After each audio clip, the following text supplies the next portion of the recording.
They gutted us after the administration changed hands. Budget cuts, furloughs, station closures. They said we had to be efficient. I remember the day the memo came through. An email with a subject line, Government Efficiency Plan. A real pretty way to say, you're on your own. Back then, I was stationed at Clearwater National Forest, a sprawling 1.8 million acre chunk of wilderness in northern Idaho. My name is Thomas Ellison. I've been a park ranger for 22 years. I've walked more of this forest than most folks have ever driven in a lifetime. I could track a person or animal for miles without being detected. I could tell you the difference between cougar scat and a coyote's just by the smell. And I never, not once, lost a hiker. But I've never been more afraid than I am now. In the early years, the job was simple. Protect the forest, help lost hikers, keep the place clean. I used to work out of Fire Tower 9, the highest point in the region. Used to watch the stars from that tower, drink coffee through bitter winters, and keep logs of all the wildlife sightings. The team was solid back then. 5 full-time rangers and a pair of seasonal interns. I remember Sarah Jennings, fresh out of forestry school. Always kept her boots clean, like the dirt was a plague. She was a quick learner though. We once tracked a bear together with a broken paw for 3 miles, just to make sure it wasn't dragging itself towards any populated areas. That was the job. Simple, but exhausting. There was also Rick Morales, the old-timer before me. He retired in 2010, but he taught me most of what I know today, most of which I passed on to Sarah. Rick was the type of man who could skin a fish with a multi-tool and navigate the forest blindfolded. He told stories about strange sightings in the forest. I thought they were just tall tales back then. Always respect the land, Tommy, he told me once. It remembers, it doesn't forgive. Those words have stuck with me since. First they shut down Tower 9. Said that drones and satellites made lookouts obsolete. Then they reassigned Sarah and the others. Pretty soon, it was just me and Dave Mallory, covering thousands of acres. Dave and I had history. We served in the Corps together before we found peace in the trees. He took to this life the way ducks take to water. Calm, reliable. We covered from dawn to dusk, doing the job of 5 with the hands of 2. The trails got overgrown, markers disappeared. We submitted reports, pleas for help, for staff, for funding.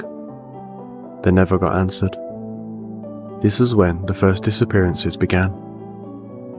It was March when things started going sideways. A father and son from Spokane went missing near Broken Jaw Ridge. The dad was an army vet and an experienced camper. The weirder part? Their camp was intact. Tents zipped up, food sealed, gear untouched. No signs of struggle, just gone into thin air. We searched for 3 days.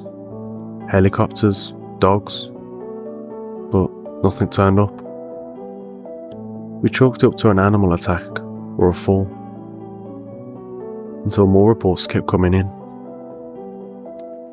The next month was a pair of climbers from Boise, then a solo backpacker from Oregon. By the start of June, 8 people went missing, all from different campsites, different trails, but all near the deeper northern woodlands. About 3 weeks in, we started hearing things. Screams that echo through the trees, strange lights in the sky, claw marks 10 feet up pine trunks, far larger than any bears or cougars. Then the signs appeared. One morning, I arrived at the ranger station to find new signs posted along the entrances of the less trafficked trails. Not from us though.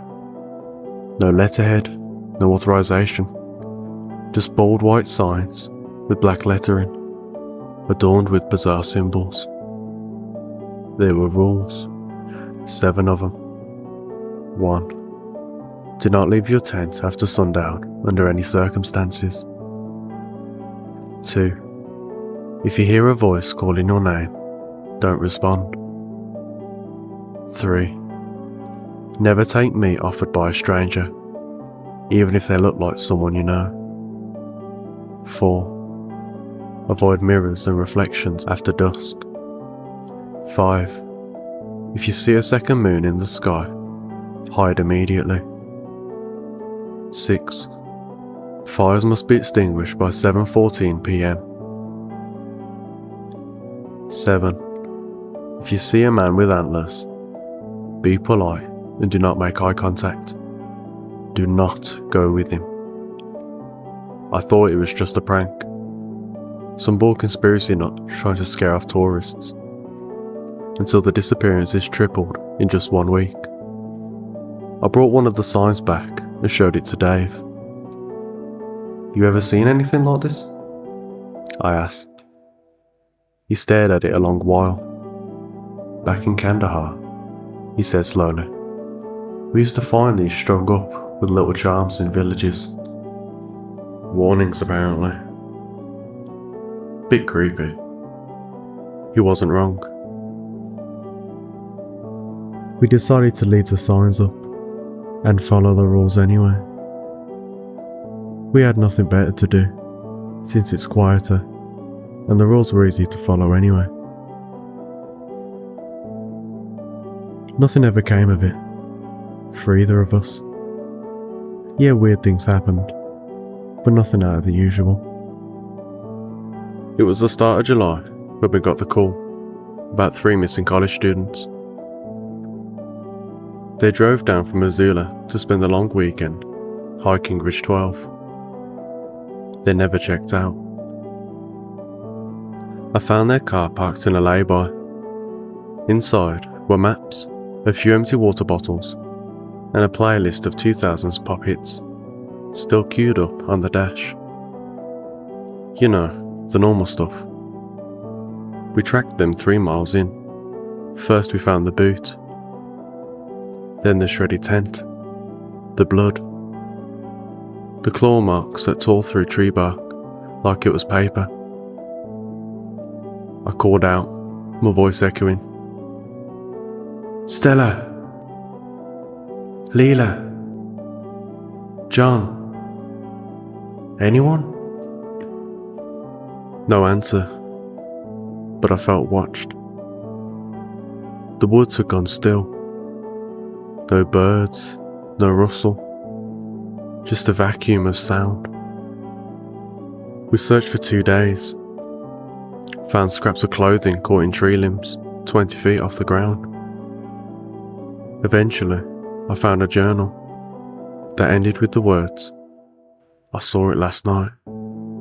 It walks upright, like a man, but taller. Dave met me the next day. He'd brought Kim, a volunteer who knew these trails like the back of her own hand. She found a trail of meat, long bloody strips leading off a trail. I told her not to follow it, but she did anyway. I didn't risk following her. We found her notepad 2 days later. The final entry read, It called me in my mother's voice. She's been dead for 10 years. But it knew our last conversation. It knew. Later that week, heavy fog settled over the entire Northern Valley like a blanket. I couldn't shake the smell. Iron and wet leaves. I stayed at the ranger station and decided to flip through some old reports to pass the time and to see if I can make any sense of what's been going on. One dated 1982 caught my eye. Unexplained howls at dusk.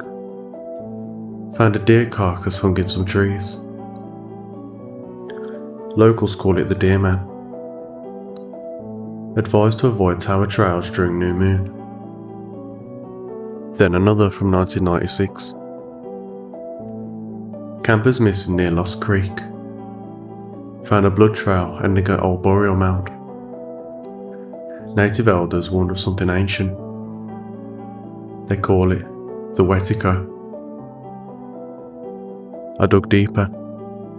Wendigo, or Wendigo, a spirit of starvation and madness, consumes the flesh of men, said to be born of cannibalism and winter.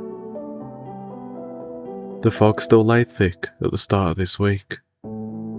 Dave and I were scouting near the old logging trail, whispering theories we didn't want to believe. What if it's not an animal?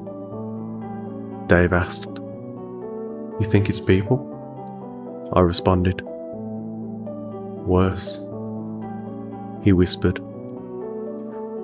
We suddenly heard movement up ahead. A figure stumbled out of the mist. Someone wearing a torn hiking jacket. Looking lost. Dave raised a hand. Hey, you okay? The figure turned. As we got closer, we realised its sheer height. It wasn't a man. It was impossibly tall, thin to the point its bones showed. Glowing yellow eyes sunken deep, and the antlers, black and jagged, like they were made of ash. Its mouth opened, and it smiled, if you could call it that. Then it moved. One swipe, and it took Dave off his feet. The next, it tore him in half, as if he was just a small, fragile twig. Guts spilling out and blood pooling on the damp soil. Dave's final agonising breaths was all that filled the air, other than the gushing blood. It stared deep into his eyes until his body finally gave in. Then what was left of him went limp. I stood frozen as it bent low and began eating him, ripping into his flesh like a starving animal, yanking a rib out like it was nothing, and began eating it like it were a candy cane, licking off some meat and then biting off chunks. After it began on another rib, my flight or fight finally kicked in. I ran for the only place left, the abandoned fire tower. I'm here now. The door is barred. My pistol is at my side. I only have 3 bullets left. I should have reloaded it before we set out earlier. I've been writing this as fast as I can. I lit a flare at the base of the tower, hoping it might keep it back. But the glow only seemed to amuse it. It keeps circling the tower. Sometimes I hear it whispering in Dave's voice. Other times, it scratches the windows, drawing symbols I don't recognise, ancient looking. If you find this, run and never return. The government has unleashed this beast. I fear there is many more out there. It's watching me from the window. I can hear it breathing. Long, slow breaths that rattle the windows. It's smiling. God help me.